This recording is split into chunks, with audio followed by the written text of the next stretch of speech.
room. But we had those roots and that origin of just how do our families knew each other. And even from a young age, and me knowing Carlos, he's always been someone where service is key. When we had the conversation following me announcing that I wasn't going to be seeking re-election and him opening up saying I'm interested in this position, he actually took time to talk to me about not only how much he admired me, which is nice, but how he wants to build upon the legacy that I've started here in Super Ward 7. And when we're having conversations with candidates, it's nice for persons to have their pillars, but I ask them, what is your plan to get it done? Because we had, of course, people are going to say public safety, affordable housing, community engagement. We all know the list because we've all been doing this for years as either electeds or persons who participate in our electoral process.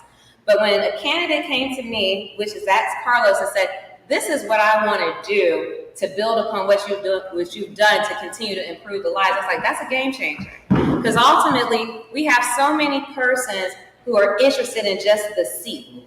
And it's more than about the seat. It's about our people, it's about inspiring hope, and it's about having a plan to continue to elevate us as a community. And the person who I trust to continue my legacy and what I've done is Carlos Clanton. I've told persons time and time again as I'm looking out in the field, there's only one person who makes sense to me. From everything he's done with the Community Connect, to his service on the school board, to his service in a variety of capacities nationally and locally, this is a gem that we have that was born and bred right here in the city. So it would be almost a disservice to us to overlook the opportunity to utilize one of our own to continue to grow our community. We need strong candidates. We need strong representation because a lot is happening here in the city of Norfolk. And we not only want persons who are committed to the community, but we want persons who are committed to vision and change. Because ultimately, we got to get our young people on board and involved. We have a lot happening, not only in the city, in the Commonwealth, but in this country. I just finished doing a march downtown Norfolk for Sister Sonia Massey, who was unfortunately murdered over the last couple of weeks up in Illinois. And the young people were there, and they're like, we just want to know that there's someone who's sitting in a position who cares about us, who's listening to us, who also wants us to be a part of the process. And that's one of the things that we have to do to bring others along, as well as some of the other senior persons in our community, because you all have laid a great foundation. And it says a lot when you trust someone to carry the torch of the work that you are doing. I was joking with somebody, I said, I can't believe my ancestors used to be out in the same heat with a full piece suit on. And I got on tennis shoes and track shorts, and I'm talking about it's hot. But guess what? It was the sacrifice and the bigger picture that they were focused on. And so I ask all of you all to focus on the bigger picture and the bigger vision for the city of Norfolk. Are we a perfect city? No. We all have our things and things that we're trying to overcome, but the way that we do it best is we do it together. This idea of competing versus collaborating, it has to stop. We have too much to lose in the city, in the Commonwealth, and in the country. I tell persons, it is all hands on deck. This is a time and a place where we need a leadership.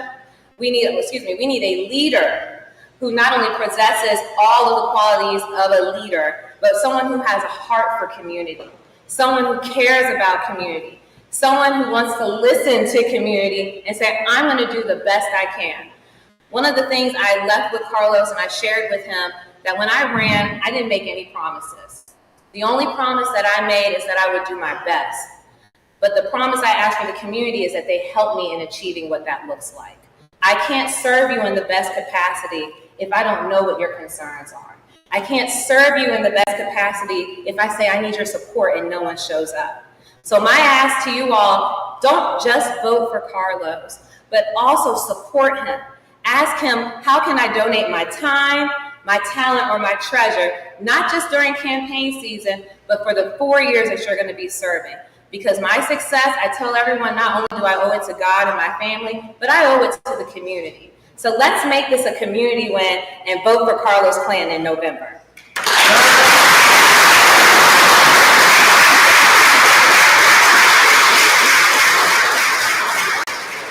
right, so let's give it up again for Councilwoman Royce. There's two things that she mentioned, and I'm going a little bit off script here. There's two things that she made mention here that I think are very important issues. Number one, when she made mention about people's platforms. Everybody's going to list affordable housing. They're going to list gun violence. They're going to list crime. They're going to list all this stuff. But do they really have a plan to get it done? And that is very important, especially when you're trying to find a candidate. Are they going to not only put a plan together, but can they work with others to achieve that plan? And that's why I think out of all the people running for city council in Super Ward 7, as Councilwoman Russia said, Carlos is the only one that makes sense. He's done it, he's currently doing it, and he will continue to do it. And one thing about Carlos, you can't ask him a question without him giving you a long speech, right? So you know he's going to have a plan. He's going to have a plan. But another part that Councilwoman Royster made mention to as well was the success of politicians belonging to the community. It's one thing for us as politicians to run every election and ask for your vote, but it's another thing for us to be successful through the time that we're there. Whether we're there for a year, whether we're there for 4 years, or whether we're there for 40 years. It is up to the citizens to help us achieve those things and to walk alongside us. A lot of times people think that in November, that's all they have to do is check our names and that's it. But no, I need you, just like Carlos needs you, Senator Williams-Graves needs you, as well as Councilwoman Royster. We need you every day, all day, and all year long. Because there's a lot of issues, let's be real. We're just one person. We can't hear the concerns all the time. We're not in the rooms, but you all are. And so, when you all elect Carlos, make sure that you're with him not only on election day, but you're with him into the end of his term in 2028, and hopefully another term. So without further ado, we're going to bring up the wonderful State Senator Angela Williams-Graves.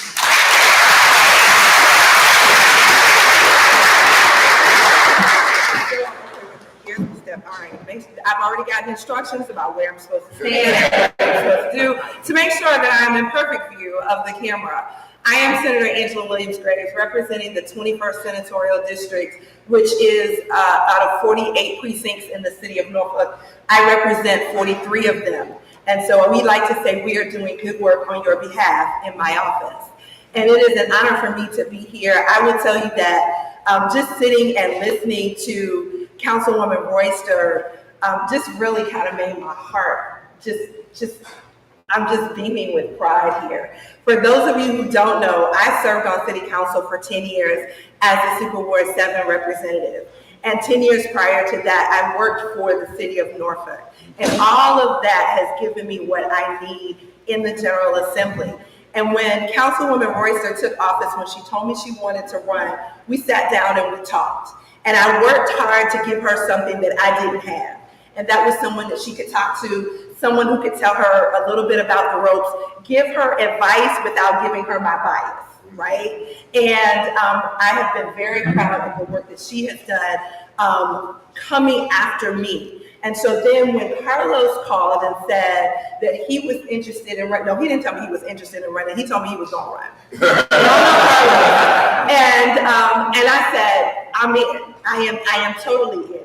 And then as other folks jumped into the race, it just really made more sense to me as I looked at the work that Carlos has done, whether it be with the Urban League or with the Alphas or on the school board, and always being in the community, not just being in the community doing things, but doing things that are impactful. The other thing that I love about Carlos is that he always looks to learn. He is always working in a personal and professional development area in order to learn how to bring ideas and bring resources back to the city of Norfolk. And that is something else that is extremely important as a member of city council. We also need someone who is battle tested, who has done the work, who has a proven record of accomplishment. When I tell you that folks were talking about Maury High School 14 years ago, when I went on city council and we could not come to a consensus about anything, and how delicately and how personally you have handled that situation to make sure that everybody's voice is heard and that everybody is included and that we come out with the best possible solution. That's been yeoman's work. And then you've taken over my alma mater, Booker T. Washington High School, to make sure that the children at Booker T, because see, they told me 34 years ago that I went to the new Booker T, and I was like, okay, I don't don't even want to know what the old routine is like. This is the new one, all right?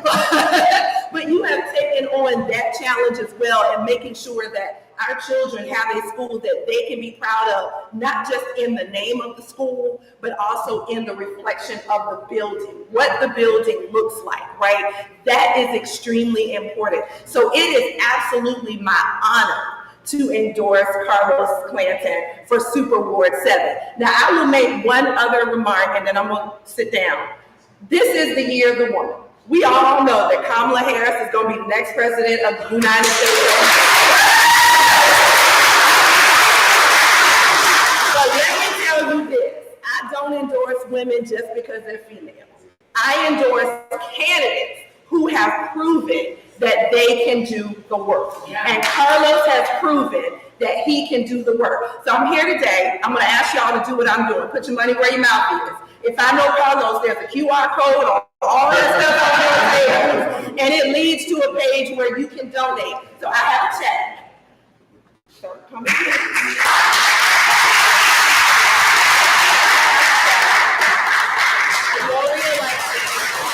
Campaigns are expensive. They are super expensive. And let me tell you something, they are even more expensive since they moved to November. Because you have to fight all of, especially this election, you have to fight all of the federal election noise. You have to fight all of that, and you have to raise money, and you have to be able to get your message out. You can literally have the cure for cancer. If people can't know that, if you can't get that message out, then it falls by the wayside. Every yard sign, every palm card, every text message, all these folks that's here, they gotta be paid. They're not down here because we cute. They're down here because they believe in Carlos, but they also have to be paid. And campaign teams have to be paid. This is not a cheap thing to do, and we want to make sure that we give Carlos what he needs in order to run a high quality, high profile campaign that will end in him being Councilman-elect Carlos Clanton.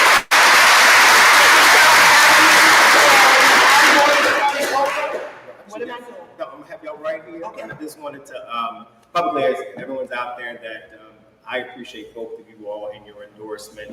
I know that you all do not endorse lightly, and you take it very seriously. And I appreciate everything that you have said, and I have a great admiration. And it's as I continue to move forward, we're gonna claim it. Yeah, we'll claim it. We're gonna claim it as the next councilman for Super Ward 7. That I will hold that torch and that light high, and continue to move things forward for our community. And we will work together because collaboration is key. Yes. Thank you. All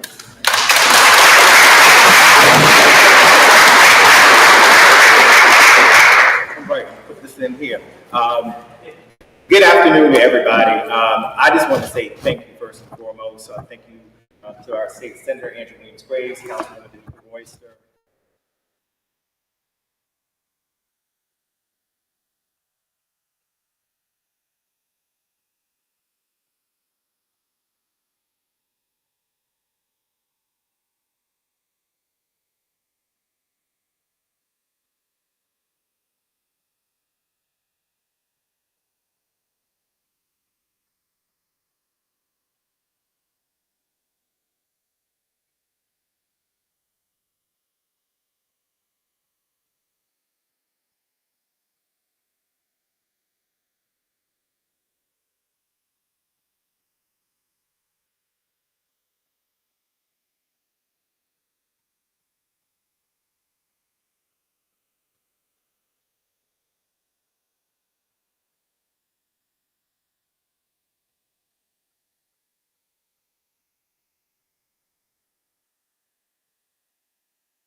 promises, but I pledge to be an individual who represents, that will uphold you, that you will be proud to have sitting on city council, who will work with my fellow colleagues on council, who will work with our civic league leaders, who will work with our faith-based leaders to find ways that we can bring resources to make things happen. My experience in community action, National Urban League, I've been doing the work. And honestly, I was telling somebody that God will place you in places just so that you can be reminded who you are. And this weekend I was in New Orleans. We're celebrating the 25th anniversary, and I'm surrounding around so many young professionals from around the country. And I had to be reminded sometimes, even when all the noise is going on, there's so many different people and so many things being said, that you've done the work. I prepared you. You are ready. You have been battle tested, and it's time to get out and continue to do that. So, folks, we got 100 days, and I intend to knock on doors and be at events. I am going to be out here to make sure that this voice is elevated and to represent you, so that when November 5th comes here and you see a check mark next to Carlos Clanton's name, that you can be proud of that he's going to be a council member that's going to be a representative for you. So I appreciate each and every one of you all. So don't forget, September 20th starts early voting. Yes, early voting. That's less than almost 40 some odd days that we're there. But September 20th is also National African American Voter Day. Okay? We're going to make sure we get out there. September 17th is National Voter Registration Day. So if you know individuals in your community or folks who are not registered to vote, we've got to get out there and make sure that people are registered to vote. And of course, November 5th is Election Day, all right? And so we want to make sure that we turn out for that.